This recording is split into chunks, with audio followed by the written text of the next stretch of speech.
Events कौन से होते हैं और हम इनको कैसे ट्रैक करते हैं।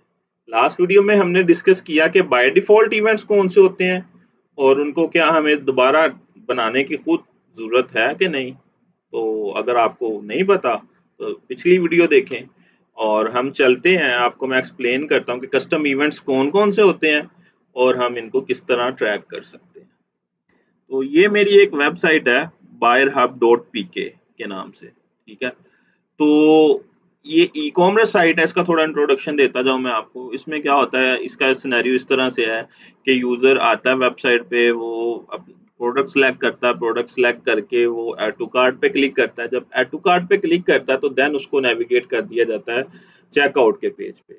अपनी उसके बाद उससे पहले वो अपनी प्रोडक्ट व्यू भी कर सकता है, अपनी प्रोडक्ट को अगर कोई उसको अच्छी नहीं लगी तो वो उसको कार्ट से रिमूव भी कर सकता है। उसके बाद अगर उसको उसने डिसीजन ले लिया है कि मुझे बस ये प्रोडक्ट्स बाय करनी है, तो देन अगेन वो चेकआउट पे जा सकता है और चेकआउट पे जाके वो अपनी पेमेंट और शिपिंग डिटेल्स ऐड करेगा और वो उसका ऑर्डर प्रोसेस हो जाएगा, सक्सेसफुल हो जाएगा, उसको थैंक यू पेज पे नेविगेट कर दिया जाएगा। तो ये इस साइट का सिनेरियो है, एक बेसिकली ई कॉमर्स साइट है, इस वजह से मैंने सारा कुछ एक्सप्लेन कर दिया आपको। अच्छा, उसके बाद अगर अब ये तो गूगल एनालिटिक्स 4 में बाय डिफ़ॉल्ट इवेंट्स नहीं मिलते, तो इनको हमने कैसे ट्रैक करना है। इवन के यूज़र आया हमारी वेबसाइट पे, उसने प्रोडक्ट व्यू किया, हमें कैसे पता चलेगा। उसने ऐड टू कार्ट किया, हमें कैसे पता चलेगा। उसने परचेज़ की कोई, हमें कैसे पता चलेगा। तो ये सारा कुछ हमें इवेंट्स बता रहे होते हैं। तो ये हो आई होप आपको ये सारा सिनेरियो पता चल गया होगा। तो मैं बताता हूँ अभी आपको कि आपने किस तरह वो इवेंट्स ट्रैक करने हैं। आपको क्या करना है, सपोज़ यूज़र ने कोई आके आपके पेज पे प्रोडक्ट पे क्लिक किया, ठीक है। प्रोडक्ट पे क्लिक करके उसने ये प्रोडक्ट व्यू की, ठीक है। पेज व्यू का मैंने बताया था वो एक सेपरेट इवेंट है, वो पेज अगर व्यू करेगा तो वो इवेंट ट्रिगर होगा। अब ये प्रोडक्ट व्यू है, ये कोई आइटम है, ठीक है। प्रोडक्ट हमारी आइटम है, वो अपने कार्ट में ऐड कर सकता है। अभी के केस में वो आइटम को व्यू कर रहा है, तो जो इवेंट ट्रिगर होगा, इवेंट होगा हमारा, वो बनेगा, वो व्यू आइटम का होगा। तो वो आपको कहाँ से मिलेगा, आपने गूगल एनालिटिक्स 4 गूगल पे जाना बेसिकली, आपने इधर आके लिखना GA4 डॉक्यूमेंटेशन, आपने ये सर्च करना गूगल पे। सर्च करके आपको पहला जो रिजल्ट मिलेगा उस पे क्लिक करना आपने। इस पे क्लिक करके आपको आना, इधर आपको डिफरेंट सेक्शंस मिलेंगे। पहला ओवरव्यू का, अगर आपको गूगल एनालिटिक्स 4 का नहीं पता तो वो आपको ओवरव्यू यहाँ से मिलेगा। अगेन इवेंट्स का, उसके बाद ई-कॉमर्स का और हाउ टू का, ठीक है, इसके अंदर जो भी चीज़ें हैं। इवेंट्स का मैंने आपको बता दिया, इवेंट होता क्या लास्ट वीडियो में, इसको कैसे आपने लेके चलना है, बाय डिफ़ॉल्ट कौन से होते हैं, कस्टम अभी हम अभी डिस्कस कर रहे हैं। तो अभी मैं आपको बताऊँगा व्यू आइटम का जो इवेंट है वो आपने कैसे ट्रिगर करवाना है और वो कैसे लेके चलना है। 2 तरीके होते हैं उसके, दोनों के थ्रू मैं आपको बताऊँगा। तो हमें क्या करना है, हमें आना है ई-कॉमर्स के अंदर, मैयर ई-कॉमर्स पे क्लिक करना है हमें, क्योंकि ये एक ई-कॉमर्स का इवेंट है, तो हमें इसको ट्रैक करना है। तो इस वजह से मैयर ई-कॉमर्स पे क्लिक करेंगे। उसके बाद मैंने लास्ट भी आपको बताया लास्ट वीडियो में कि इवेंट को ट्रैक करने के 2 तरीके होते हैं। पहला जी टैग के थ्रू, गूगल टैग जो होता है, उसके बाद जो दूसरा है वो गूगल एनालिटिक्स सॉरी जीटीएम के थ्रू, गूगल टैग मैनेजर के थ्रू। तो आप दोनों दोनों के थ्रू अपने इवेंट्स ट्रैक कर सकते हैं। तो मैं अभी बताता हूँ आपको कि आपने व्यू आइटम का इवेंट कैसे ट्रिगर करवाना है, कैसे ट्रैक करवाना है, ठीक है। अभी ये कुछ रिकमेंडेशन गूगल दे रहा है हमें, ये देखें। मैंने जैसे ही थोड़ा क्रॉल किया इसको, उसने सजेस्ट किया हमें कि अगर आपको इवेंट्स ट्रिगर करवाने हैं तो ये उसकी इम्प्लीमेंटेशन है, आप इस पे जाके ट्रिगर करवा सकते हैं। अब हमें क्या करना है, हमें व्यू आइटम पे जाना है, क्योंकि मैंने आपको बताया कि यूज़र आपकी वेबसाइट पे आया, उसने आपकी प्रोडक्ट जो है वो एक आइटम कंसीडर है, वो व्यू की, तो वो उसको किस तरह आपने ट्रिगर करवाना है। तो मैं व्यू आइटम डिटेल पे जाऊँगा, व्यू आइटम डिटेल पे मैंने क्लिक किया, तो ये देखें, एक बाय डिफ़ॉल्ट है व्यू आइटम का इवेंट गूगल ने बनाया हुआ है, मतलब बाय डिफ़ॉल्ट तो नहीं है, खैर हमें ये बनाना पड़ेगा, उसकी इन्फॉर्मेशन दी हुई है। तो व्यू आइटम का इवेंट है, उसमें अगर आपको जी टैग के थ्रू बनाना है ये, ठीक है, तो आपको ये जी टैग का कोड जो है वो वेबसाइट में डायनामिकली ऐड करवाना पड़ेगा, ठीक है, ये कोड है। ये डेवलपर क्या करेगा, ये जी टैग उठाएगा, इसका जो पैरामीटर है इवेंट, और जो इवेंट है इसका टैग है जो इसका, वो व्यू आइटम के नाम से बनाएगा, और उसमें करेंसी जो है अपने हिसाब से वो चेंज कर लेगा। अगर यूएस है तो यूएस रखेगा, यूएस डॉलर, और अगर पाकिस्तानी रुपीज है तो पीकेआर रखेगा इधर, ठीक है। तो उस केस में करेंसी के साथ क्या शो रहा होगा, अगर यूएस डॉलर में आप मतलब यूएस में बैठे हुए तो यूएसडी ऐड करना है, अगर पाकिस्तान में है तो आपको पीकेआर ऐड करना है। उसके बाद वो जो भी वैल्यू होगी उसको डायनेमिक इधर स्टोर करवाएगा, प्रोडक्ट का जो वेरिएबल होगा बेसिकली। उसके बाद आ जाती हैं आइटम्स, ठीक है। आइटम्स के अंदर क्या है, आइटम आईडी है, ठीक है, और ये स्टैटिक दी हुई है आइटम आईडी ये है। इधर डेवलपर क्या करेगा, अपना आइटम आईडी का जो भी उसका वेरिएबल होगा वो इधर स्टोर करवा देगा। वेरिएबल क्या करता है, वो आपका डाटा फेच करके ला रहा होता है, ठीक है, जो भी उसमें स्टोर होता है बेसिकली। उसमें कोई भी डाटा स्टोर करवाते हैं कि यूजर ने आइटम आईडी है तो यूजर ने कोई प्रोडक्ट पे क्लिक किया और उसकी जो आइटम आईडी होगी वो यहाँ पे इसको असाइन हो जाएगी, इस आइटम आईडी को, तो वेरिएबल के थ्रू डाटा आ रहा होता है। उसके बाद आइटम नेम, अभी ये स्टैन एंड फ्रेंड्स टी है, तो इसके अलावा जो डेवलपर है वो क्या करेगा, डायनेमिक कोड लगाएगा इधर इस सेक्शन में, डायनेमिक वेरिएबल लगाएगा बेसिकली, तो वो वेरिएबल डाटा फैच करके ला रहा होता है। इसी तरह एफिलिएशन में क्या है, गूगल मर्चेंट, डाई स्टोर, ठीक है। उसके बाद कूपन में जो आपने कूपन डायनेमिकली ऐड किया होगा वो, डिस्काउंट में जो आपका वेरिएबल दे रहा होगा डिस्काउंट वो, उसके बाद इंडेक्स 0, उसके बाद आइटम ब्रांड गूगल, उसके बाद कैटेगरी जो आपकी डायनेमिक होगी वो, कैटेगरी 2 जो आपकी डायनेमिक होगी वो, अगर नहीं होगी तो खाली वेरिएबल डाटा नहीं फैच करेगा। इसी तरह कैटेगरी 3, कैटेगरी 4, कैटेगरी 5, उसके बाद आइटम लिस्ट आईडी, ठीक है। तो जो आपने वेरिएबल में डाटा स्टोर करवाया होगा तो वो आपको इस आइटम लिस्ट आईडी को मिलेगा।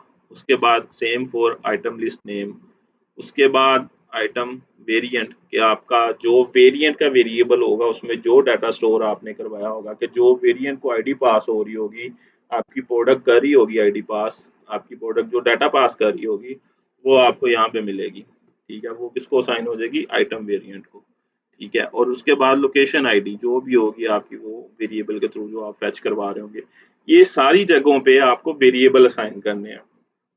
अगर आप स्टैटिक लेके चलेंगे जिस तरह ऐसे ही है ऐसे ही कोड लगा देंगे तो ये स्टैटिक रहेगा, कोई डाटा नहीं फैच कर होगा इसमें। तो उसके बाद प्राइस, प्राइस में जो प्राइस का आपका वेरिएबल है वो इधर प्लेस होगा, वो क्या करेगा, वैल्यू पहले फैच करेगा यूजर से वो फील्ड के थ्रू, और वो देन असाइन कर देगा प्राइस को, ठीक है। प्राइस की जो प्राइस का जो नेम है उसको वैल्यू असाइन कर देगा, ठीक है। उसके बाद क्वांटिटी, जितनी भी यूजर की क्वांटिटी होगी वो, और ये ओवरऑल टैग है इसका। ये अभी आपको बताया हुआ है कि आपने किस तरह ये ट्रैक करवाना है गूगल टैग के थ्रू। अब मैं आपको बताता हूँ कि अगर आपने जीटीएम के थ्रू ट्रैक करवाना है तो आपको सिंपल क्या करना है, इधर आके जीटीएम सिलेक्ट करना है, टैग मैनेजर को क्लिक करना है। मैं टैग मैनेजर को क्लिक करता हूँ तो वो जितनी भी डॉक्यूमेंटेशन अब मेरे पास आएगी वो जीटीएम की आएगी। उसका मैं आपको एक्सप्लेन कर देता हूँ कि आपने व्यू आइटम का किस तरह जीटीएम के थ्रू ट्रिगर करवाना है इवेंट। तो आपके लिए आपको सेम उसके लिए भी व्यू आइटम में डाटा सेंड करना पड़ेगा, और शो मोर टैग कॉन्फ़िगरेशन में आके आपको सारी डिटेल मिलेगी। इसके लिए आपको पहले जीटीएम कनेक्ट करना पड़ेगा अपनी वेबसाइट के साथ, और अपना GA4 कॉन्फ़िगर करना पड़ेगा जीटीएम के थ्रू। तो इस केस में आपको क्या करना पड़ेगा, GA4 का एक इवेंट बनाना पड़ेगा जिसका नाम होगा व्यू आइटम, बेसिकली एक टैग बनेगा व्यू आइटम के नाम से। उसके बाद उसमें आपने इवेंट में एक ट्रिगर ऐड करना है, जो ट्रिगर का नाम है, क्योंकि टैग सेपरेट होते हैं ट्रिगर सेपरेट होते हैं, तो सिंपल जब आप टैग बनाएंगे तो हर टैग को एक ट्रिगर मिलेगा। तो अगर आप नाम सेम भी रखेंगे तो कोई फर्क नहीं पड़ेगा, क्योंकि जो टैग के सेक्शन में व्यू आइटम आएगा वो टैग होगा, जो इवेंट के सेक्शन में व्यू आइटम आएगा वो ट्रिगर होगा, ठीक है। सॉरी, जो ट्रिगर के सेक्शन में व्यू आइटम आएगा वो ट्रिगर होगा, ठीक है। और उसको जो भी आपने चीजें साइन करनी है वो भी मैं आपको एक्सप्लेन करता हूँ कि उस सबसे पहले आपने क्या करना है। मैं आपको हायरार्की बता देता हूँ ताकि आपको ट्रैक करना आसान हो। हायरार्की ये है कि आपको पहले सबसे पहले जाना है, आपको क्या क्रिएट करने हैं, आपको डाटा लेयर वेरिएबल्स क्रिएट करने हैं। ठीक है, डाटा लेयर वेरिएबल्स में आपको एक वेरिएबल क्रिएट करना है ई कॉमर्स आइटम्स के नाम से, और उसको जो वैल्यू देनी है आपने वो ये देनी है e commerce dot items.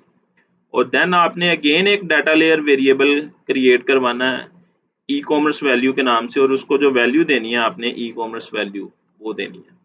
Again आपको अगर ई कॉमर्स करेंसी के नाम से आपको एक वेरिएबल डिक्लेयर करवाना है डाटा लेयर का, और उसको जो वैल्यू पास करनी है वो ये करनी है। ये आपका कंप्लीट हो गया स्टेप। अब आपको अगेन आना है इवेंट वाले सेक्शन में। इवेंट वाले सेक्शन में आपको क्या करना है कि इस नाम से एक इवेंट बनाना है।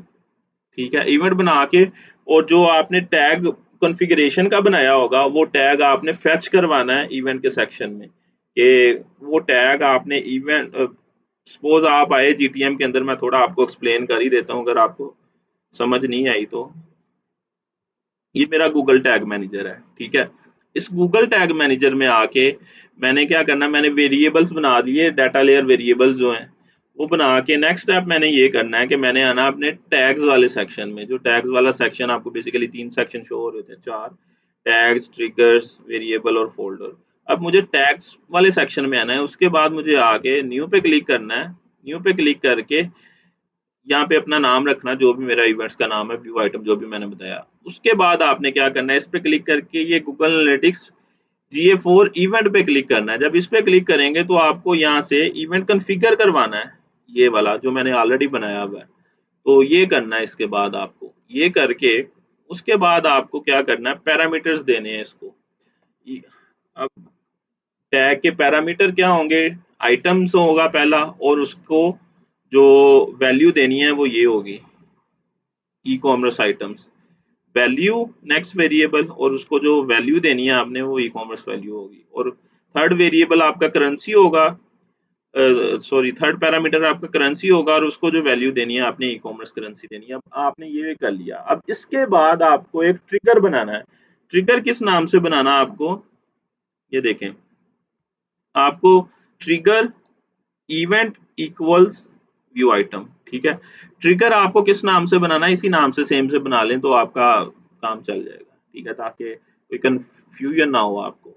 उसके बाद जब आप ट्रिगर बनाएंगे यहाँ पे आके, यहाँ पे जब आप ट्रिगर बनाएंगे, न्यू पे जाके आपने ट्रिगर बनाया, उसका नाम रखा व्यू आइटम, यहाँ से कॉपी करके control C control V, trigger बना लिया। उसके बाद आपने ट्रिगर कॉन्फ़िगर करना है, उसकी कॉन्फ़िगरेशन में जाके आपको बस इधर क्लिक करना है, एक क्लिक करके आपको कस्टम इवेंट पे जाना है। कस्टम इवेंट, क्योंकि हमने डिस्कस किया कुछ बाय डिफ़ॉल्ट इवेंट होते हैं, कुछ कस्टम इवेंट होते हैं। तो अभी हम जितनी भी डिस्कशन कर रहे हैं ये कस्टम इवेंट्स की कर रहे हैं। तो इस केस में जो भी आप वेरिएबल बनाएंगे, डाटा जो भी आप टैग बनाएंगे बेसिकली, उसका जो इवेंट होगा वो कस्टम इवेंट होगा। ठीक है, अब कस्टम इवेंट हो गया, आपको इधर इवेंट नेम क्या रखना है, वही सेम व्यू आइटम, और इसको ऑल कस्टम इवेंट्स पे रखना है। ये ऑल कस्टम इवेंट्स ट्रैक करना और उसको सेव कर देना है। तो इस तरह आप जीटीएम के थ्रू आप अगेन कॉन्फ़िगरेशन कर सकते हैं, टैग की कॉन्फ़िगर कर सकते हैं टैग को, व्यू आइटम के टैग को। तो आई होप आपको ये सारी वीडियो में काफ़ी इन्फॉर्मेटिव इन्फॉर्मेशन मिली होगी। तो नेक्स्ट वीडियो में हम बाकी जो इवेंट्स है वो कैसे ट्रैक करने हैं वो बताऊंगा मैं आपको, कि कुछ ई कॉमर्स के इवेंट्स होते हैं वो नेसेसरी होते हैं, उनको ट्रैक करना है। और देन मैं आपको जो लीड जनरेशन के इवेंट्स होते हैं लीड बेस, मैं वो भी आपको बताऊंगा। तो मिलते हैं नेक्स्ट वीडियो में। अल्लाह हाफिज़।